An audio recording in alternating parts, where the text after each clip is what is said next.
Welcome to Westeros, one of the 4 continents of the known world and home of the 7 kingdoms. You can enjoy a run amongst the direwolves in the north or go south to sample the fine wines of Dorne. Visit the Mother House in Old Town if you're looking to find your faith in the 7. Or if the nightlife is more your scene, there's always the brothels. Chief exports include snow, iron, and death. Hey everyone, I'm Tim with Cinematica, and today we'll be reflecting on the absolute worst ways to die in their world, since death is pretty much built into the show's name. When you play the Game of Thrones, you win or you die. And let's just say there's not a whole lot of winning happening. So get ready, because Cinematica is counting down the 8 worst ways to die on Game of Thrones. Oh, and quick warning, if you're not caught up through season 5, shame. And second of all, spoilers are everywhere.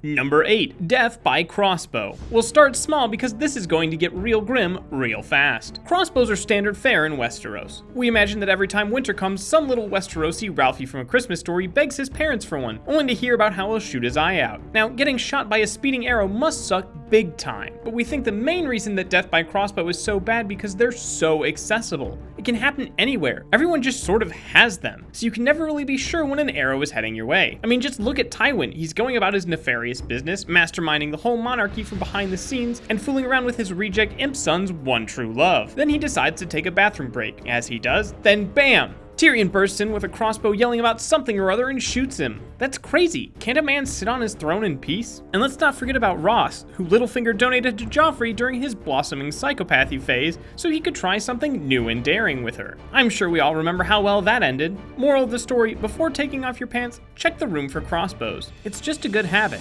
Number 7, Death by Moondoor. Okay, hold on now. Whose terrifying idea was this? A massive trap door in the middle of the High Hall of Eyrie that drops you from a mountaintop, and they let this little Oedipal nightmare decide who dies? What sadistic bastard dreamed up this feature? And we're talking about Game of Thrones, so we're using bastard in its correct context. And what architect did they get to install this? Do you have to get, like, Moondoor insurance? There are a lot of questions, but what is unquestionable is that Death by Moondoor is one of the most uniquely frightening deaths in Game of Thrones. Perhaps because this is such a fantastical world, and falling hundreds of feet to your demise is such an unfantastical way to go out. If you don't think so, you could always ask Sir Vardis Egan. Only wait, no you can't. Bronn kicked him hundreds of feet to his death. Talk about adding insult to injury. And then probably more injury. Death by Moondoor is especially bad because the last thing you're likely to see is Lisa Arryn being sucked by her far too old to still be doing that son, Robin. Make the bad man fly, he'll say. No wonder the kid is so messed up.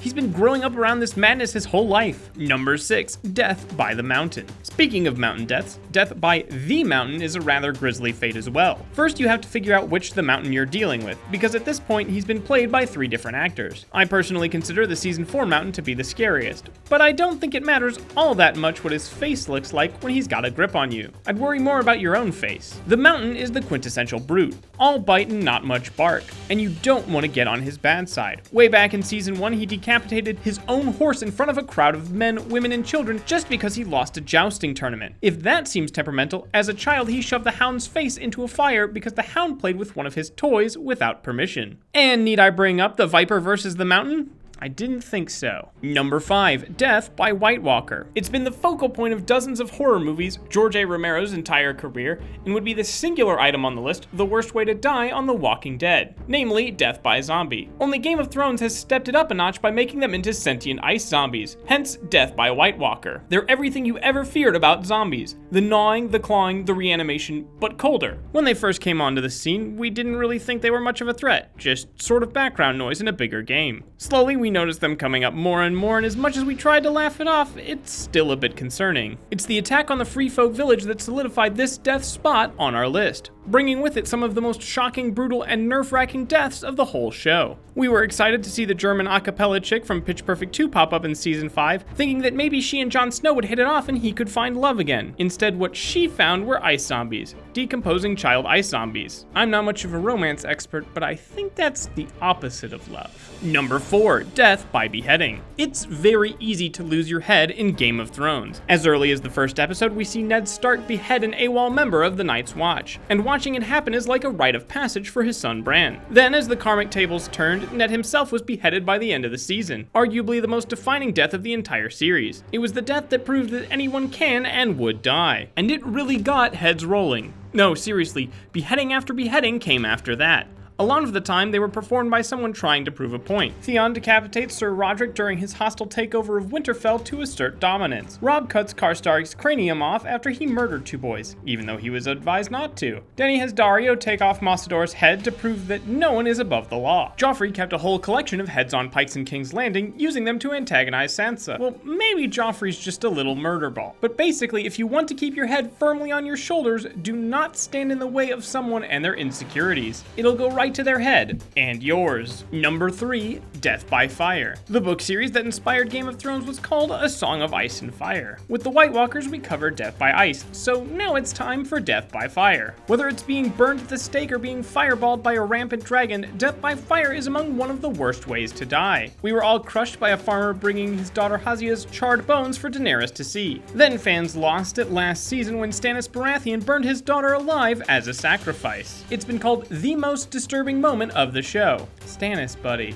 What are you doing? When the Night's Watch set Mance Rayder ablaze earlier that season, Jon Snow couldn't stand idly by and watch him suffer. How could someone bear to watch their enemies be burned alive, much less their own daughter? Number 2, Death by Poverty. We can debate all day about how honor gets people killed, or how ruthless politics can catch up with you. Beheading is scary, but you wouldn't feel the impact for very long. By the most gruesome estimates, you'll suffer less than a minute. Even a festering crossbow wound will do you in within a few days, if not faster. But do you know what people like Tywin Lannister and Ned Stark have in common? Coats. Winter in this world can last for a long time. Food stores can run out, and people can get left in the cold with nothing to eat. Getting burned alive will ruin your night, but it's nothing compared to feeling your body try and eke out nutrients from the shoes you've been forced to eat while frostbite claims your now exposed feet, wondering what you did to make the Seven hate you so much. And none of this fighting will change anything for the peasant. Doesn't matter who sits on the Iron Throne if you're broke, and surprise, winter now lasts for 10 years. In Game of Thrones, you win or you die, but the poor commoners were never going to win. Ever.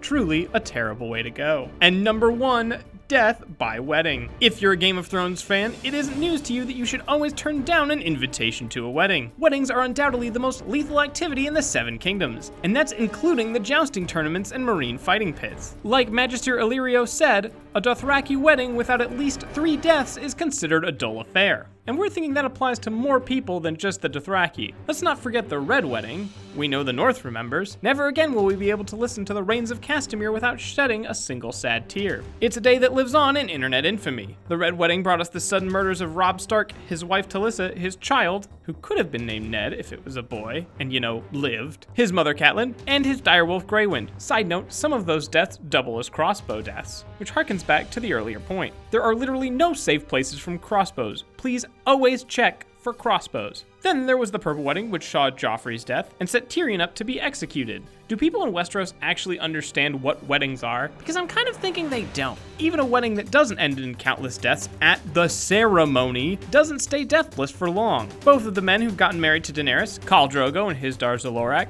have ended up dead as well. Death is certainly the leading export of Westeros, and marriage might just be the #1 killer. There has never been a better case for staying single. Thanks for watching the 8 Worst Ways to Die on Game of Thrones. Which death did you think was the worst? Did we miss a particularly gnarly way to go? Let us know in the comments, and be sure to like and subscribe to Cinematica, where we help you watch smarter.